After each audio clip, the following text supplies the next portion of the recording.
우리에게 주시는 말씀은 룻기 1장 19절에서 22절 말씀입니다. 룻기 1장 19절에서 22절 말씀입니다. 구약 페이지 403페이지에 기록되어 있습니다. 네 구절 합독해서 읽도록 하겠습니다. 시작. 이에 그 두 사람이 베들레헴까지 갔더라. 베들레헴에 이르를 때 온 성읍이 그들로 말미암아 떠들며 이르기를 이가 나오미냐 하는지라. 나오미가 그들에게 이르되 나를 나오미라 부르지 말고 나를 마라라 부르라. 이는 적는 자가 나를 심히 괴롭게 하셨음이니라. 내가 풍족하게 나갔더니 여호와께서 내게 비어 돌아가게 하셨느니라. 여호와께서 나를 징벌하셨고 적는 자가 나를 괴롭게 하셨거늘 너희가 어찌 나를 나오미라 부르느냐 하느니라. 나오미가 모압 지방에서 그의 며느리 모압 여인 룻과 함께 돌아왔는데 그들이 보리 추수 시작할 때에 베들레헴에 이르렀더라. 아멘. 오늘 말씀을 전가하실 목사님은 조경호 목사님이십니다. 대전 대흥침례교회 담임 목사님으로 섬기고 있고요. 뿐만 아니라 OMF 선교단체 이사로 또 CTS 방송국 성경 강해로 열심히 활동하고 계신 분입니다. 금요일, 토요일, 올 마지막 한 단어 이야기하면 섭리하시는 하나님 발견하고 섭리하시는 하나님 붙들고 오늘 마지막 말씀 승리하는 저와 여러분 되기를 원합니다. 룻과 보아스라는 제목으로 말씀 전가할 때 큰 은혜가 되실 줄로 믿습니다. 목사님 나오실 때 환영합니다. 우리 인사 한번 할 수 있기를 바랍니다. 환영합니다.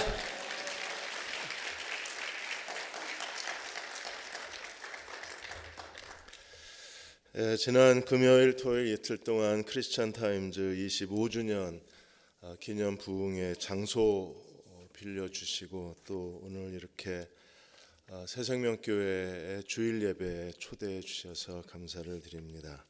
우리 조 목사님께서 배려해 주셔서 이렇게 같이 예배 드릴 수 있는 기회 주신 거에 대해서 감사를 드립니다. 1부 예배 때는 제가 감사 인사를 못 드려서요. 오늘 11시 예배 때 진심으로 감사를 드립니다. 조 목사님 뵙고 참 젠틀하신 분이시고 신사적이신 분이셔서 제가 참 많은 생각을 하게 됐습니다. 그래서 목사님 만난 것도 저에게 행운이 되었습니다. 오늘 하나님의 섭리의 마지막 사람 룻과 보아스에 대해서 말씀을 같이 나누려고 합니다. 프란시스 베이컨이 인간은 끊임없이 미래를 불안해하고 미래를 알고 싶어한다 그랬습니다.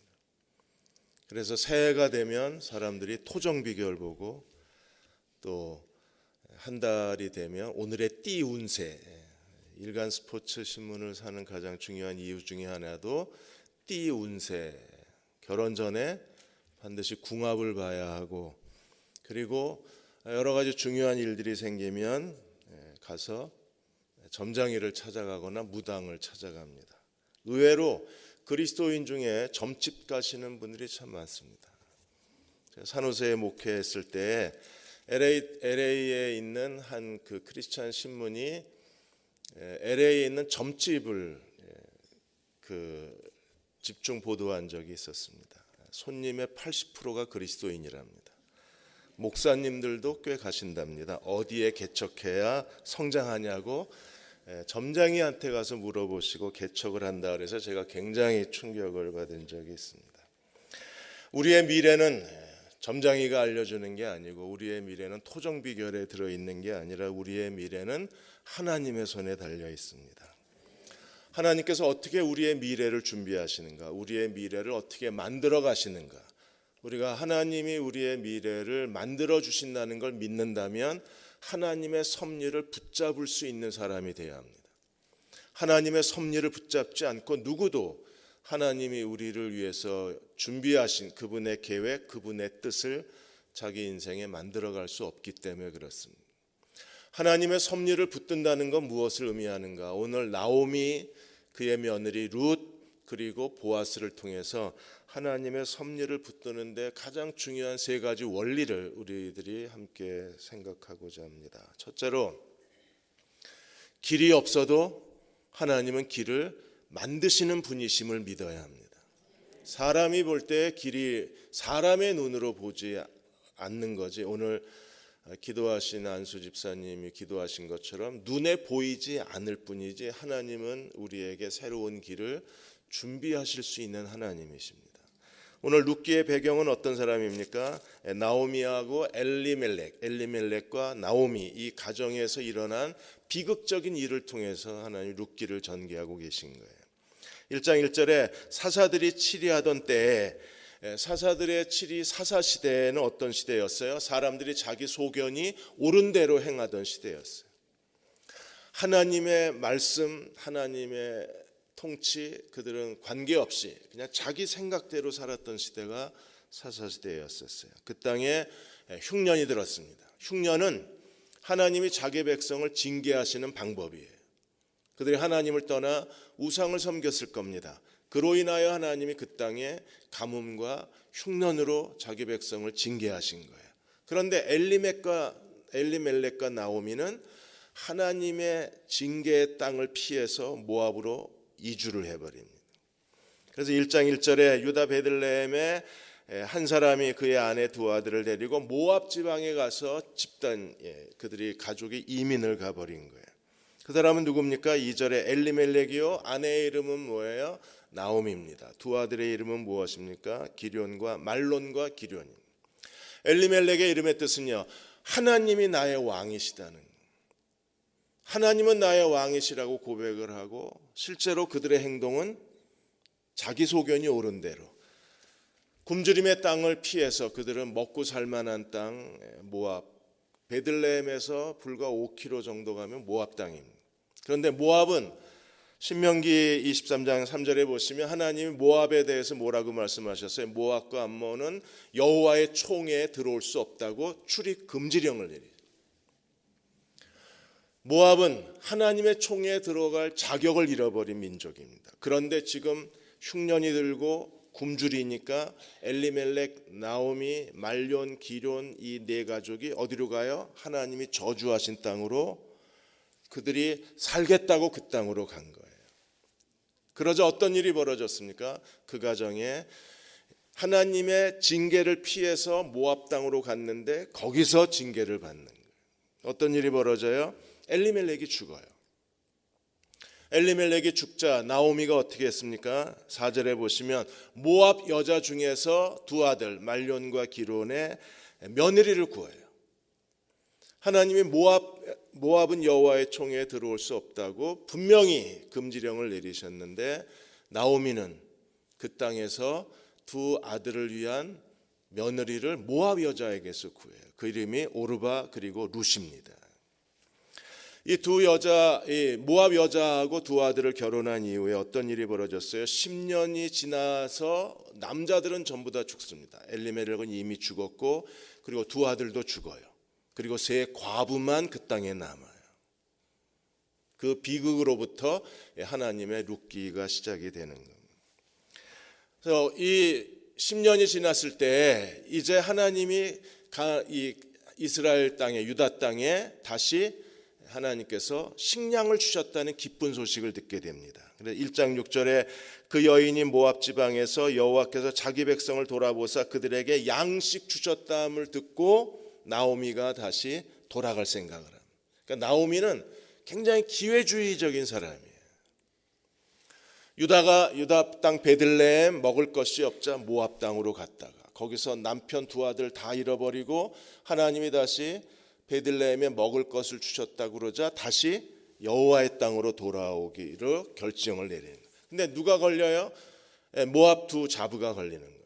두 며느리가 이제 다시 이스라엘 백성으로 돌아가는데 모압 여자 둘을 데리고 돌아갈 수는 없잖아요.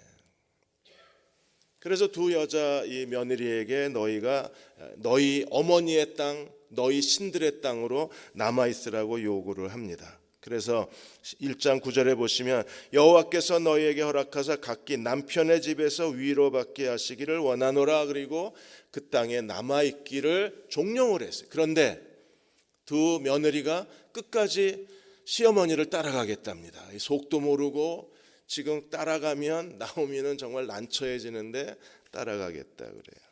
그래서 나오미가 갈 수 없는 이유를 설명합니다. 두 며느리를 데리고 다시 하나님의 언약의 땅으로 갈 수가 없어요. 가야 소용이 없어요. 왜요?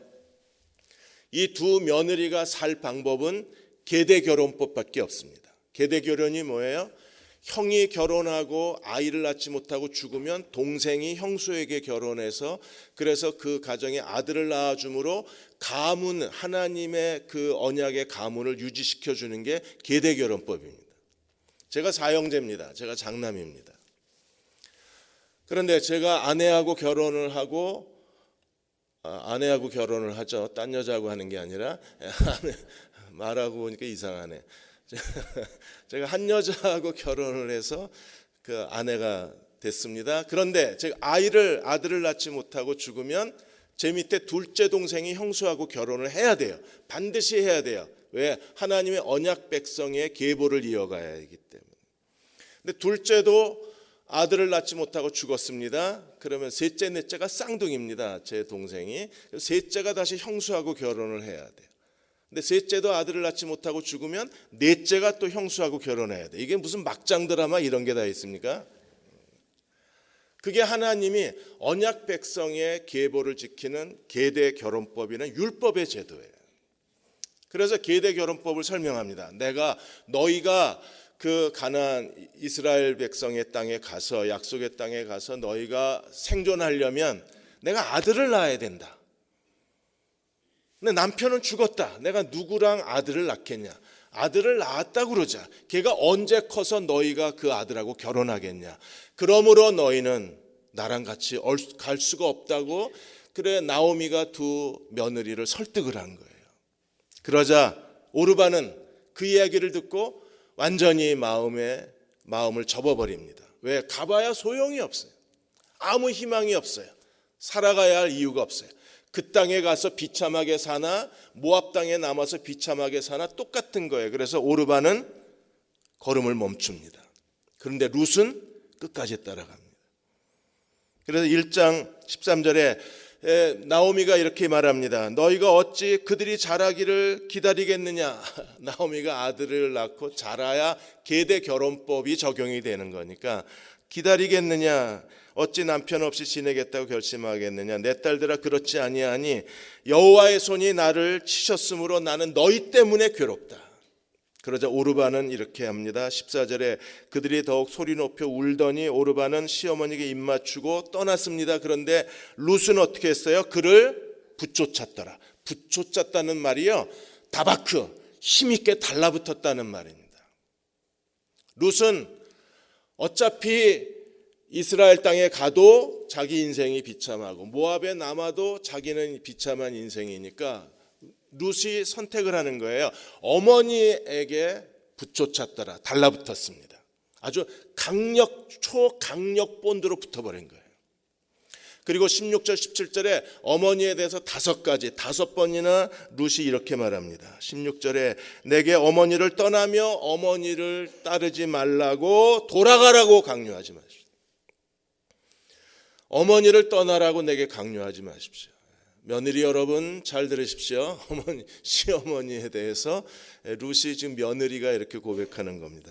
며느리 되신 분들의 얼굴이 일그러지고 있습니다. 시어머니에게 이렇게 얘기해요. 5가지. 첫째로 어머니가 가시는 곳에 저도 가겠습니다.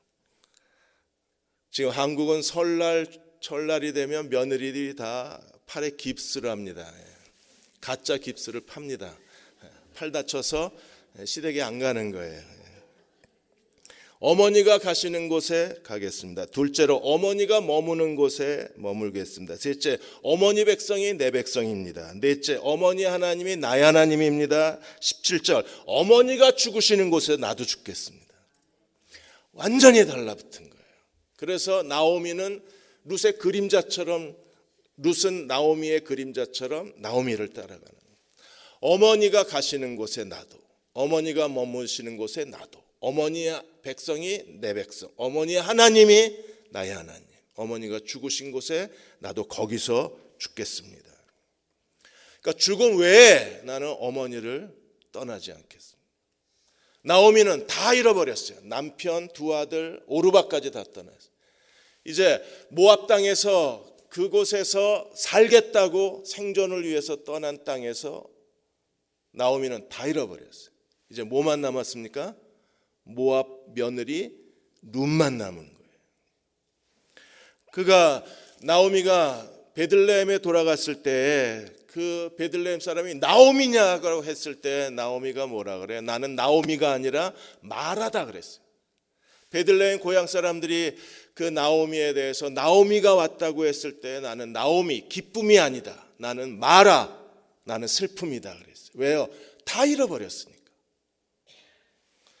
그래서 자기 인생에 어떤 일이 지난 10년 동안 모압 땅에서 어떤 일이 있었는가에 대해서 20절 21절에 나오미가 슬픈 마음으로 이렇게 설명합니다. 20절에 나오미가 그들에게 이르되 나를 나오미라고 부르지 말고 나를 마라라고 불러라.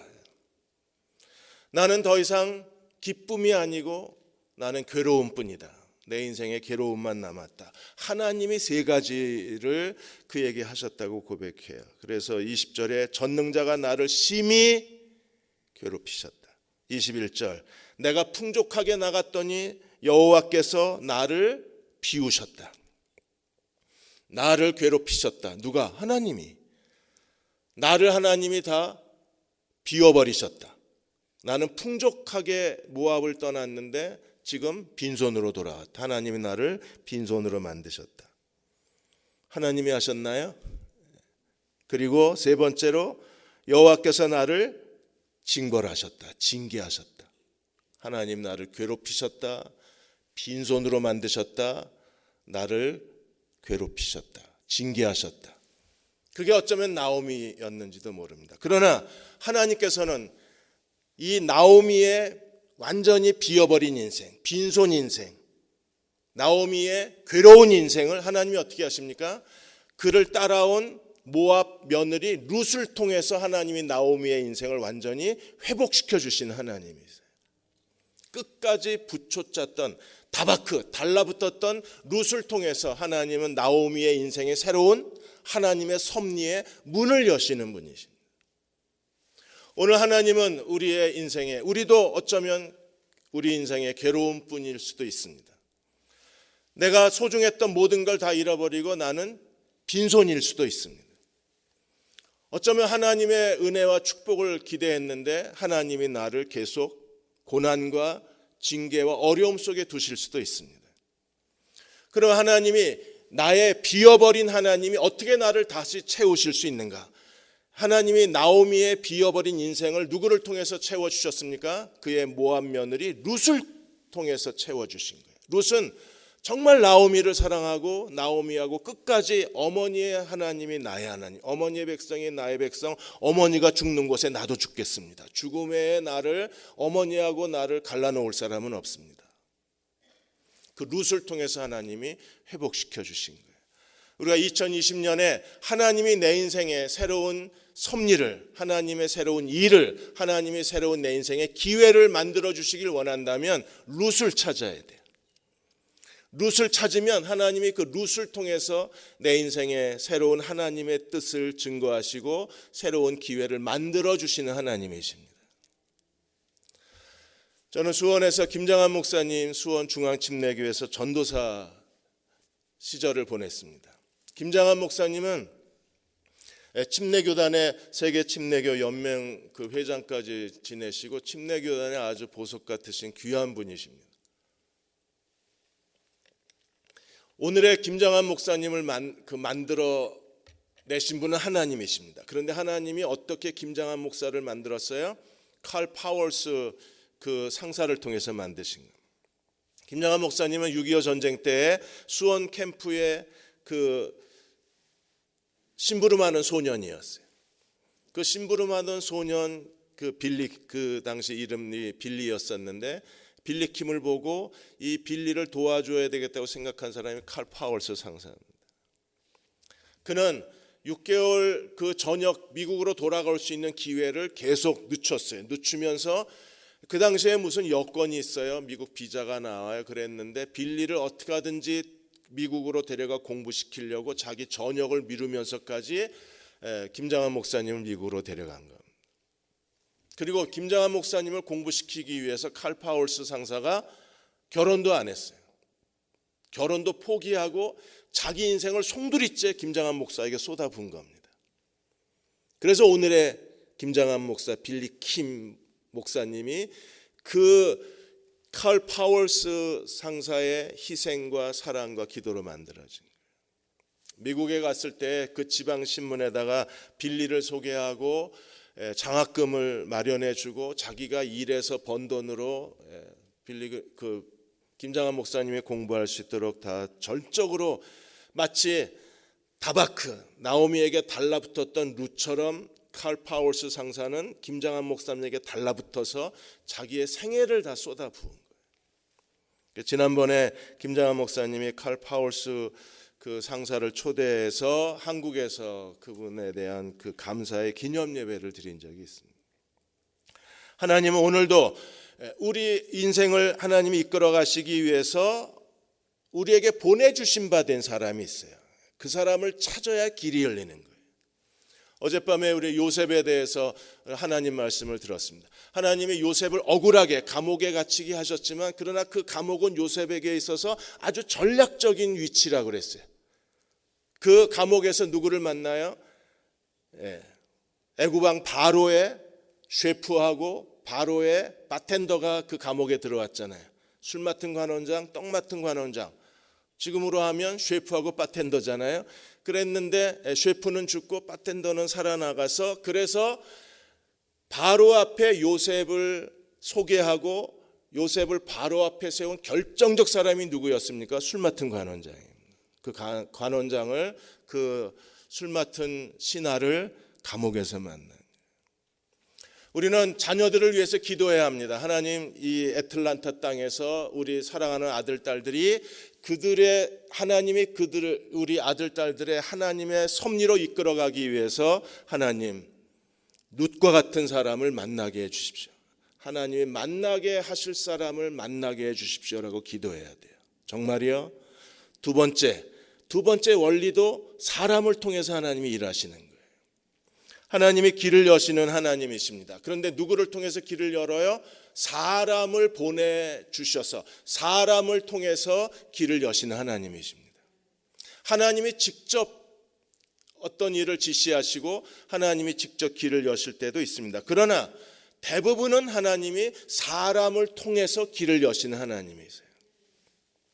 이방인의 사도 바울이 다메섹에 그가 그 대제사장의 공문을 가지고 다메섹에 있는 교회, 하나님의 교회를 진멸하고 예수 믿는 사람들을 다 감옥에 보내기 위해서 그가 다메섹 언덕을 지나가고 있다가 빛 가운데 계신 예수님을 만나게 돼요. 예수님이 환한 빛 가운데 나타나셔서 바울을 거꾸로 들이셨습니다. 바울이 묻습니다. 주여 니시오니까? 나는 네가 핍박하는 예수다. 주여 내가 무엇하리이까? 내가 너를 이방인의 사도로 세웠노라.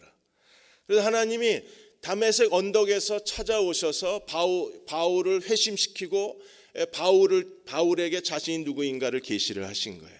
그리고 바울이 어떻게 해야 될 것인가를 이렇게 말씀하셨습니다. 내가 시내로 들어가면 거기에 한 사람이 너를 찾아올 것이다. 그가 네가 행할 일을 내게 알게 하리라. 그래서 실제로 바울이 어떻게 해야 될 것인가는 주님이 말씀하신 게 아니라 사람을 보내서 내게 알게 하리라. 그 보내신 바 된 사람이 누구예요? 아나니아라는 사람이에요. 아니 이왕 오셨는데 이왕 다메섹까지 오셨는데 그리고 다메섹 언덕에서 바울을 그 당시에 사울을 만나셨는데 그러면 사울을 거꾸로 들이시고 같은 스타벅스 가까운 데 가셔서 차 한잔 하시면서 앞으로 내가 너를 이방인의 사도로 이렇게 되고 너는 이렇게 했으면 좋겠다 이러고 무슨 정상 담화를 하시면 좋지 않나요? 그런데 사울을 회심시켜 놓고 가버리셨어요. 그리고 내가 해야 할 일을 지시할 사람을 내게 보내주겠다. 그리고 사람을 보내셔서 아나니아가 사울에게 안수하자 사울이 성령 충만을 받고 눈에 비늘 같은 것이 벗겨지고 그리고 사울이 나가서 복음을 증거하기 시작한 겁니다. 누구를 보내서 일해요? 사람을 보내서 일하시는 거예요. 이왕 거기까지 가셨는데 애틀란타까지 오셨는데 차 한잔 하시면서 중요한 대화를 하시는 게 아니라 사울을 주님 앞에 무릎 꿇게 만드시고 회심시켜 놓으시고는 가버리시는 거예요. 그리고 사람을 통해서 일하시는 거예요. 나중에 바울이 그가 다시 고향으로 돌아갔을 때 사역의 문이 열리질 않습니다.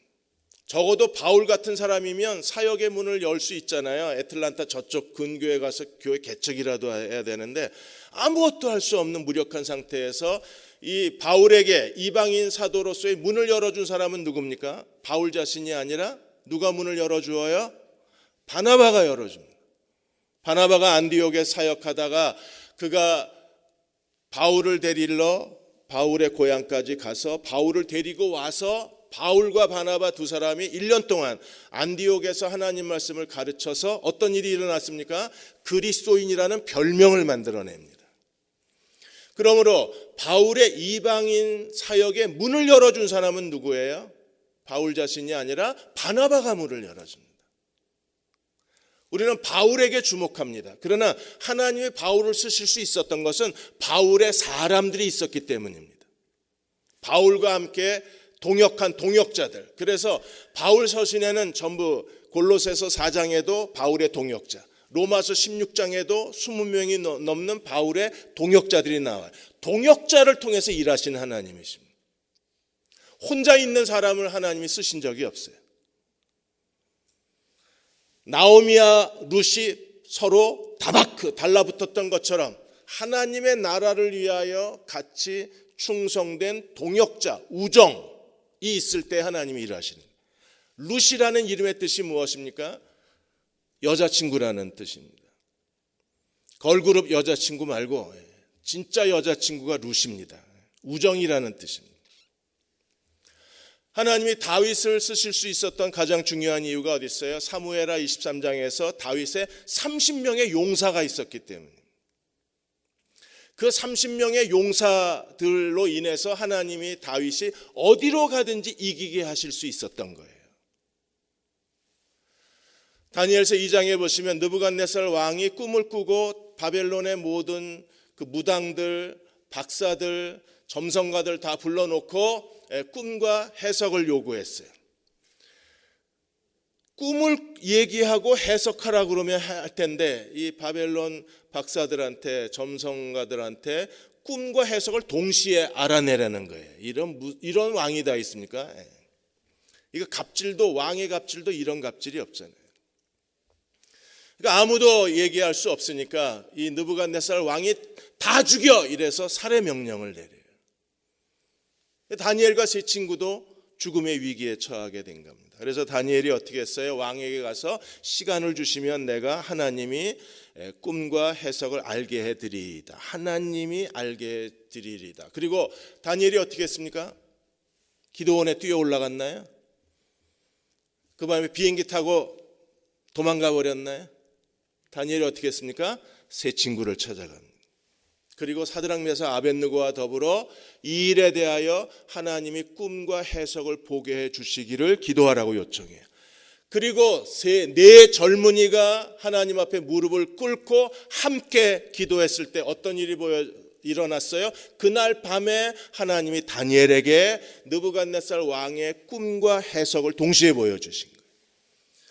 그러자 느부갓네살 왕이 그 꿈과 해석을 듣고 어떻게 했습니까? 다니엘을 자기 밑에 최고의 권력자로 세우고 사드락 메삭 아벳느고는 주지사로, 가장 큰 지역의 주지사로 3명을 임명하게 된 거예요. 하나님이 어떻게 다니엘에게 이 환상을 보게 해주셨습니까? 세 친구의 우정을 통해서 그들이 함께 무릎 꿇었을 때 하나님이 일하신 거예요. 오늘 하나님이 룻을 통해서 나오미의 인생을 회복하는데 아주 결정적인 사람이 나옵니다. 그게 2장을 시작하면서 제일 먼저 하나님이 2장 1절에 이렇게 말해요. 나오미의 남편 엘리멜렉의 친족으로 유력한 자가 있으니 그 사람은 보아스라 그랬어요. 하나님이 룻을 통해서 나오미의 무너진 인생을 다시 회복하실 겁니다. 그렇게 하려면 가장 중요한 사람이 누구예요? 룻이 보아스를 만나야 돼요. 보아스는 어떤 사람입니까? 나오미의 남편 엘리멜렉의 가장 가까운 친족, 그리고 유력한 자, 아마 그 집안에서 가장 큰 부자였을 거예요. 보아스. 이제 하나님이 나오미의 인생을 다시 회복하고 나오미에 대한 하나님의 섭리를 전개하려면 이제 가장 중요한 일이 무엇입니까? 그 모압 며느리 룻이 이 유력한 자 보아스를 만남으로 하나님이 무너진 나오미의 인생을 다시 영광스럽게 하실 수 있는 거예요. 그럼 어떻게 룻이 나오미와 만날 수 있을까요? 룻이 어떻게 행동하나 보십시오. 1장 22절에 보시면 나오미와 룻이 다시 베들레헴에 돌아왔을 때가 언제였습니까? 모압 여인 룻과 함께 돌아왔는데 그들이 보리 추수가 시작될 무렵에 베들레헴에 돌아왔어요. 자, 두 과부가 이제 먹고 살아야 됩니다. 두 과부가 할 수 있는 일이 뭐예요? 모압 여자입니다. 거기서 어떻게 지금 취직한다고 이력서를 쓸 상황도 아니고, 모압 여자를 써주는 기업도 없을 거고, 그러다가 식당 가서 설거지 할 수도 없고, 그래서 두 과부가 그대로 굶어 죽은 상황에 되었을 때 이 룻이 어떻게 해요? 2장 2절에 보시면 모압 여인 룻이 나오미에게 이르되 원하건대 내가 밭으로 가서 내가 누구에게 은혜를 입으면 그를 따라가서 이삭을 주겠나이다. 룻이 할 수 있는 최선의 방법, 룻이 할 수 있는 유일한 일은 지금 추수 때에 왔으니까 추수하는 밭에 가서 떨어진 이삭을 줍는 게 그녀가 할 수 있는 최선이었어요. 그런 일을 하고 싶었을까요? 어쩌면 그 룻은요, 모압에서 나 이대 나온 여자야, 이런 신분이었을지도 모릅니다. 그런 천한 일을 할 만한 상황이 아니었을 수도 있어요. 더군다나 나오미가 그 베들레헴에서 풍족한 사람이었다고 그랬으니까, 그런 나오미가 이제 완전히 빈털터리가 돼서 부끄러운 얼굴로 돌아와서 모압 며느리 룻이 그 추수하는 논과 밭에 나가서 이삭을 줍는 게 나오미의 자존심에 허락이 됐을까요? 룻에게도 그건 정말 어려운 일이고, 나오미가 모압 며느리 룻이 들여나가서 떨어진 이삭을 줍는다는 게 나오미의 자존심에 굉장히 큰 상처가 됐을 거예요. 그럼에도 불구하고 지금 두 과부가, 두 여자가 할 수 있는 일은 먹고 살기 위해서 이삭을 줍는 게 최선이었어요. 하나님은 언제 일하십니까? 우리가 오늘 내가 처해 있는 이 상황에서 내가 움직여야 하나님이 움직이시는 거예요. 내가 가만히 있으면 하나님이 아무것도 하실 수가 없어요. 룻이 밭에 떨어진 이삭을 주스러 나가자. 룻은 목적이 이삭을 줍는 거였어요. 그러나 하나님은 보아스를 만나게 하는 게 하나님의 목적입니다. 룻이 움직이자 하나님도 움직이기 시작하셨어요. 어떤 때는 우리가 기도하고 기다려야 합니다. 그러나 어떤 때는요, 기도만 해가지고는 아무 일도 일어나지 않아요. 내가 뭐라도 해야 돼요. 지금 할 수 있는 일, 룻과 나오미에 처해 있는 상황, 추수 때, 지금 밭에서 보리 추수가 한창입니다. 거기서 할 수 있는 일, 제일 좋은 건 가서 추수하는 일꾼이 하는 거지만 그 당시에 남자들이 다 추수를 하고 여자는 일할 수가 없는 거잖아요. 그러면 가난한 사람들, 과부가 할 수 있는 유일하게 허락된 일은 뭐예요? 떨어진 이삭을 줍는 겁니다. 자기가 할 수 있는 최선을 다했을 때 하나님이 그들에게 최선의 길로 인도해 주시는 거예요. 어떤 일이 벌어졌습니까? 3절에 룻이 가서 베는 자를 따라 밭에서 이삭을 줍는데 우연히 이삭을 주우며 가다가 우연히 누구의 밭에 이르게 돼요? 보아스. 보아스는 누구예요? 이미 2장 1절에 하나님이 보아스를 설명했어요. 엘리멜렉의 친족이요, 그 다음에 부자였었어요. 이 보아스가 룻과 나오미의 인생을 완전히 회복시켜줄 하나님의 사람입니다. 보아스의 밭에 이르게 됐어요. 우연히 보아스의 밭에 이르렀습니다. 그리고 4절에 마침 보아스가 베들레헴에 추수하는 자리에, 그 자리에 보아스가 도착을 한 거예요. 우연히 룻이 갔습니다. 마침 보아스가 왔습니다. 그리고 하나님이 두 사람을 이끌어 가시는 거예요. 우리에게 가장 중요한 일이 무엇입니까? 우연히가 일어나야 돼. 그리고 마침 하나님의 섭리 가운데 우리를 강하게 이끌어가 주셔야 돼요. 우연히가 일어나지 않으면 어떤 기업체도 살아남을 수가 없고, 우연히가 일어나지 않으면 우리는 하나님의 섭리를 발견할 수가 없는 거예요. 지금 한국에 지금은 게임 산업이 가장 경제를 이끌어가는데 중요한 산업이잖아요. 누가 게임의 주도권을 갖느냐에 따라서 한 국가의 경제 흐름이 바뀝니다. 한국의 게임 산업을 이끌어가는 회사 중에 하나가 NC소프트가 있습니다. NC소프트는 워낙 게임 산업이 아닙니다. 그러다 우연히 지금 많은 사람들이 그 게임에 몰두하는 리니지 게임을 만들었던 회사가 망하게 됐어요. 그래서 그 게임 소프트웨어를 NC소프트가 아주 헐값으로 샀습니다. 근데 이게 대박이 터진 거예요. 그래서 NC소프트가 이제 모든 걸 다 정리하고 게임 산업에 뛰어들어서 지금 한국의 게임 산업의 주도권을 가지고 이끌어가는 거예요. 우연히 헐값으로 게임 소프트웨어 하나를 사들였는데 그게 대박을 친 겁니다. 그래서 문선균 경제학자는 이렇게 말합니다. 어느 기업이든지 우연히 이게 없으면 그 대박을 치는 성공 신화를 만들어내는 기업은 없다 그랬어요. 우연히가 만들어져야 그 대박을 치고 성공 신화를 만들어낼 수 있다는 거예요. 마찬가지입니다. 하나님이 우리를 인도하시는 데에도 지금 룻이 이삭을 주며 갔는데 어디까지 갔어요? 우연히 보아스 밭까지 간 겁니다. 그 시간에 하나님이 마침 보아스를 보내셨어요.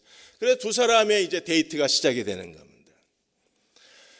보아스가 물었습니다. 저 여자가 누구냐고 했을 때 5절 6절에 모압 여자입니다. 그리고 7절에 그 추수하는 종들이 그 룻에 대해서 굉장히 아름답게 묘사를 합니다. 아침부터 와서는 잠시 그 집에서 쉰 것 외에는 지금까지 열심히 일을 하고 있다고 말을 해요. 그래서 보아스가 룻에 대한 굉장히 호감을 갖습니다. 아마 룻이 굉장히 아름다웠던 여자였을 것 같아요. 일단 여자가 아름다우면 하나님 섭리는 빠르게 진행이 됩니다. 저같이 이런 얼굴을 가지고 하나님 섭리를 따라 산다는 건 정말 힘든 일입니다. 어젯밤에 요셉도 잘생기고 아름다웠다 그랬어요. 아마 룻이 그랬을 겁니다. 그래서 보아스가 룻에게 베풀 수 있는 모든 친절을 다 베풀어 줍니다. 그리고 이 룻과 보아스가 만남을 통해서 하나님은 나오미를 다시 회복할 수 있는 결정적 기회를 만들어 주시는 하나님이 되신 거예요. 남자들은 왜 이쁜 여자를 좋아할까요? 갓난아이도 이쁜 여자 좋아하는 거 아십니까? 갓난아이도 이제 태어나서 젖바는 아이에게 이쁜 여자 얼굴 보여주고 못생긴 여자 얼굴 보여주면요, 이쁜 여자 얼굴 보여주면 웃어요. 근데 못생긴 여자 얼굴을 보여주면 애가 찡그려요. 젖을 안 먹어요. 가끔 내 아이가 왜 젖을 안 먹나 엄마 얼굴을 생각하죠. 남자들이 왜 이쁜 여자를 좋아합니까? 예쁜 여자 얼굴을 보면요, 수명이 4년 내지 5년 연장이 된다. 매일 10분만 보면. 그래서 남편이 혹시 걸그룹이 나오면 그냥 화면 정면 응시하고 옆에 주변 사람 뭐 생각도 안 하고 쳐다보면 아, 오래 살고 싶어서 그런가 보다 하고 이해를 해 주셔야 돼요. 실제로 아름다운 여자 얼굴을 10분만 쳐다보면 30분 유산소 운동한 것보다 더 효과적이랍니다. 그래서 오래 삽니다. 남편의 건강과 장수를 생각하시면 집에 거실마다 이쁜 여자 사진을 붙여 놓으시면 남편이 오래 살 수 있어요. 보아스가 룻을 보자 그 셰익스피어가 말한 것처럼 외적인 아름다움만 빠져든 게 아니라 그녀의 내면 때문에 빠져들어가요. 아침부터 나와서 잠시 쉰 거 외에 지금까지 일하고 있습니다. 그래서 보아스가 할 수 있는 모든 최선을 다해서 그녀를 돕습니다. 하나님은 내가 움직여야 길을 만들어 주신 하나님이십니다. 마지막 세 번째로 하나님은 어떤 분이십니까? 하나님이 기회를 주셨을 때 그 하나님의 길을 나를 향한 하나님의 기회로 만들어내는 믿음의 사람이 되어야 합니다. 하나님이 길을 보여주셨을 때 우리는 빠르게 하나님이 주신 기회를 내 것으로 만들어낼 수 있는 그런 영적 전략가, 믿음의 설계자가 돼야 돼요. 룻이 돌아왔습니다. 룻이 돌아왔을 때 나오미가 룻이 돌아와서 이삭을 주셨는데 얼마나 주셨어요? 17절에 보시면 보리를 한 에바나 주워왔어요. 한 에바는요 23리터입니다. 23리터면 장정 10사람이 한 끼 배부르게 먹을 수 있는 양입니다. 두 과부는 아마 23리터면 일주일은 먹을 거예요. 두 과부가. 사람이 정상적으로 그 밭에 떨어진 이삭을 하루 종일 주웠는데 이 정도 양을 주워올 수는 없는 거예요. 무슨 일이 있다는 걸 나오미는 직감적으로 합니다. 여자들의 본능이 무섭잖아요. 벌써 무슨 일이 있다는 걸 알아채려요. 남편 되신 여러분 절대로 마누라 속일 생각하지 마십시오. 여자들에게는 6번째 식센스가 있습니다. 이게 무섭습니다. 이게 본능적으로 가끔 틀려서 그렇지 어떤 때는 이게 진짜 무섭습니다. 나오미가 19절에 시어머니가 이르되 오늘 어디서 주었느냐 어디서 일을 했느냐 너를 돌본 자에게 복이 있기를 원하노라. 그래서 룻이 그 어머니에게 그 사람의 이름을 얘기해요. 그 사람의 이름이 보았습니다. 그러자 나오미가 순간 번쩍합니다. 나오미가 굉장히 영적으로 깨어있는 사람이에요. 아주 영적 전략가입니다. 자기는 지금까지 계대결혼법만 생각을 했어요. 계대결혼. 근데 보았습니다 하는 순간에 하나님이 다른 계획을 갖고 계신다는 걸 찾아냅니다. 그래서 20절에 나오미가 자기 며느리에게 이르되 그가 여호와께로부터 복받기를 원하노라. 그가 살아있는 자와 죽은 자에게 은혜 베푸기를 그치지 아니하는도다 하고 나오미가 또 그에게 이르되 그 사람은 우리와 가까우니 우리 기엄 물을 자 중에 한 사람이라. 고엘 제도를 얘기하는 거예요. 하나님이 가난한 남편을 잃어버린 여자들 또 가난한 사람들을 하나님께서 그들의 생존의 방법으로 율법에 고엘 제도를 명하셨어요. 고엘은 크게 세 가지입니다. 고엘이라는 이름의 뜻은 대신 되찾아주다 아니면 대신 갚아주다 그런 단어의 뜻이 히브리어의 고엘이라는 뜻입니다. 고엘은 세 가지 제도가 있어요. 하나가 아까 얘기한 계대결혼법입니다. 만일에 형이 아이를 낳지 못하고 죽으면 동생이 들어가서 형의 아들을 낳아줘야 돼요. 왜요? 히브리 사람들은요 아브라함의 혈통의 자손입니다. 그래서 혈통의 가문이 끊어지면 안 돼요. 지파별로 하나님의 복을 받았잖아요. 아들을 낳지 못하고 죽으면 지파의 가문이 끊어지기 때문에 그들이 해야 될 가장 중요한 일은 형수하고 결혼해서 형의 아들을 낳아줘야 돼요. 그래야 가문이 유지가 되는 계대결혼법입니다. 두 번째로 살다 보면 가난해져서 하나님이 기업에 땅을 주셨잖아요. 하나님이 기업으로 주신 땅을 할 수 없이 팔 때가 있어요. 이걸 팔아버리면 기업을 잃어버리는 겁니다. 기업을 잃어버리면 언약 백성이 아니잖아요. 그러면 주변에 친척 중에 돈 많은 사람이 그 땅값을 대신 물어주고 이 기업의 땅을 다시 되돌려줘야 돼. 이 사람을 기업 물을 자라고 얘기합니다. 그러니까 나오미는 지금까지 계대 결혼법만 생각을 했는데 보아스라는 말을 듣고 순식간에 기업 물을 자 제도를 생각해낸 거예요. 이제 기회가 생긴 겁니다. 보아스가 기업 물을 자가 되기만 하면 룻의 인생도 살리고 자기 인생도 회복될 수 있는 거예요. 고엘의 세 번째는요 동해보복법입니다. 반드시 자기 가족 중에 친척 중에 누가 살인을 당하면 살인자를 죽임으로 살인을 갚아줬어요. 이게 고엘 제도입니다. 기업 물을 자 보아스라는 말을 듣고 순식간에 나오미가 흥분 상태에 빠졌어요. 하나님이 무엇을 하기를 원하는가를 알았어요. 하나님이 지금 자기들의 인생에서 나오미와 룻 다 잃어버린 생애입니다. 다 빼앗겼습니다. 빈손으로 돌아왔습니다. 그들의 미래는 어둡습니다. 미래에 어떻게 살아가야 할지 방법이 보이지 않습니다. 그러나 보아스가 친절을 베풀었다는 말을 듣는 순간에 나오미가 그는 기업 물을 자다. 하나님이 하시는 일을 찾아낸 거예요. 그리고 그걸 만들어냅니다. 보아스가 어떤 친절을 베풀었는가를 다 알고, 여자들은 알잖아요. 직감적으로 남자가 그렇게 그 이방 여자에게 친절을 베풀면 좋아한다는 걸 알잖아요. 이미 보아스가 룻에게 마음을 뺏겼다는 걸 나오미가 직감적으로 아는 겁니다. 가끔 여러분도 아시죠? 아들 얼굴이 갑자기 달라지고 딸이 갑자기 행복해지면 아, 사랑하는 사람이 생겼구나 하는 걸 아시죠? 모르시는구나. 나오미는 알았어요. 직감적으로. 그렇게 어떻게 합니까? 3장 1절에 룻의 시어머니 나오미가 그에게 이르되 내 딸아 내가 너를 위하여 안식할 곳을 구하여 너를 복되게 하여야 하지 않겠느냐. 이제 기회가 생긴 겁니다. 계대결혼법이 아니라 기업 물을 자 제도로, 이 고엘 제도를 가지고 내가 너를 위하여 안식할 곳을 찾아 결혼, 그 다음에 너를 복되게 해야 되지 않겠냐. 부자랑 결혼하면 룻의 인생은 이제 완전히 노후가 보장이 되는 거죠.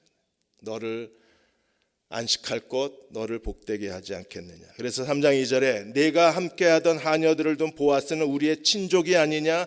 그가 오늘 밤에 타작마당에서 보리 추수하고 추수가 끝날 때까지 보아스는 타작마당에서 자요. 일하는 일꾼들하고. 그걸 기회를 노린 겁니다. 그래서 어떻게 합니까? 나오미는요, 정말 못된 시어머니입니다. 이런 못된 시어머니가 없습니다. 공격적으로 룻을 보아스의 침대에다 밀어 넣어요. 이거 한 방에 결정을 안 하면 해결이 안 되는 문제니까. 그래서 어떻게 합니까? 3절에 목욕해라, 기름을 바르라, 의복을 입어라, 신부로 단장을 하는 겁니다. 목욕하고 기름을 바르고 의복을 입고 그 다음에 한밤중까지 기다렸다가 그가 누울 때 그가 눕는 것을 알았다가 보아스가 누워서 잠이 들면 그의 발치에 이불을 들고 그의 발치에 가서 누우라 그래요. 하실 수 있겠습니까? 아유 어머니 뭐 이러고 소리 지를 거 아니에요? 역시 시어머니 맞네요. 왜 며느리들이 시어머니 싫어하는 줄 아십니까? 이러고 대들었을 거 아니에요. 세상에 이런 일이 어디 있어요? 조금 친절을 베풀었다고 그래서 그 남자의 침대에 들어가서 누우라니. 하실 수 있겠습니까? 근데 우리가 그렇게 움직이지 않으면 하나님은 우리를 회복시킬 수 없어요. 결정적인 때에 하나님이 시키시는 대로 순종할 수 있어야 하나님이 일하십니다. 룻은 어떻게 했어요? 3장 5절에 룻이 시어머니에게 이르되 어머니 말씀대로 내가 다 행하리이다. 그리고 발치에 가서 누워요. 보아스는요 이미 마음을 뺏겼기 때문에 룻이라고 하는 순간에 보아스가 그를 마음을 다해서 환영을 합니다. 그리고 10절에 내 딸아 여호와가 내게 복을 주시기를 원하노라. 그리고 어떻게 했어요? 3장 18절에 시어머니가 이르되 내 딸아 이 사건이 어떻게 될지 알기까지 앉아 있으라. 넌 가만히 있어라. 이제는 보아스가 일하는 겁니다. 이 사람이 오늘 이 일을 그가 기업 물을 자가 되어서 룻과 결혼하기, 기업 물을 자 1순위가 딴 사람이 있었어요. 보아스가 2순위입니다. 그러니까 1순위를 제거하고 보아스가 룻을 차지하려면 보아스가 일을 해야 돼. 그게 4장 이야기입니다. 그래서 내가 이 일을 성취하기까지는 쉬지 아니하리라. 그리고 완전히 보아스에게 맡겨놔요. 나오미가 전략적으로 보아스의 침대에 룻을 밀어 넣었습니다. 룻이 순종했습니다. 그리고 보아스가 룻에게 내가 너의 기업 물을 자가 되겠다고 약속을 했습니다. 그리고 마침내 기업 물을 자가 되기 위해서 보아스가 전략적으로 움직입니다. 그게 4장입니다. 그리고 마침내 하나님이 어떻게 하셨어요? 4장 15절에 보시면 룻과 보아스의 결혼을 통해서 이는 내 생명의 회복자이며 내 노년의 봉양자라. 곧 너를 사랑하며 7 아들보다 귀한 며느리. 이 룻으로 인하여 룻이 어떤 사람이었어요? 나오미의 7 아들보다 더 귀한 존재가 된 거예요. 왜요? 나오미의 무너진 인생을 하나님이 완전히 회복시켜 주셨어요. 그리고 밭에 나가서 떨어진 이삭을 주워 먹으며 살겠다고 그렇게 생존에 몸부림쳤던 나오미에게 하나님이 내 노년의 봉양자라. 누가요? 룻이. 나오미는 다 잃어버리고 룻만 데리고 나왔습니다.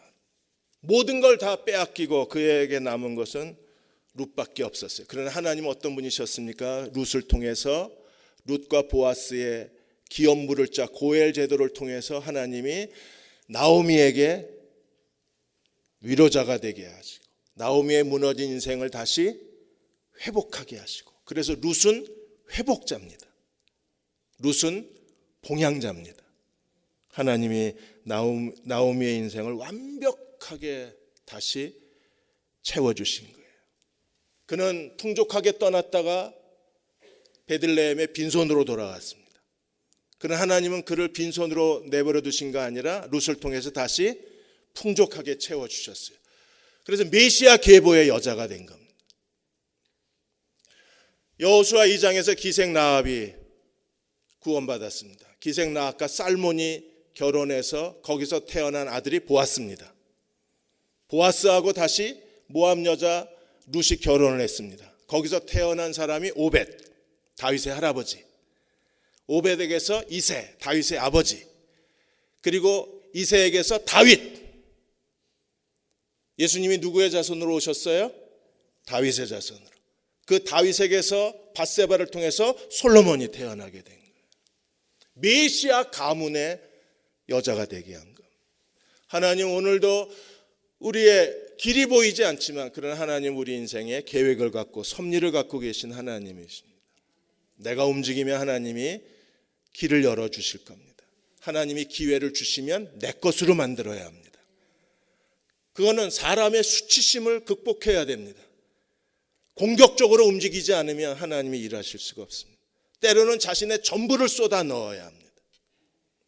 그렇게 우리가 순종하면 하나님 우리 인생에 문을 열어놓으셔서 무너진 나오미의 인생이 룻으로 완전히 회복된 것처럼 2020년 하나님께서 우리의 인생을 다시 회복하시고 우리를 영광스럽게 하시고 하나님의 나라를 위하여 귀하게 쓰임받는 믿음의 가족으로 세워주실 것입니다. 그 믿음으로 살아가는 저와 여러분 되시기를 주의 이름으로 축원합니다. 기도하겠습니다.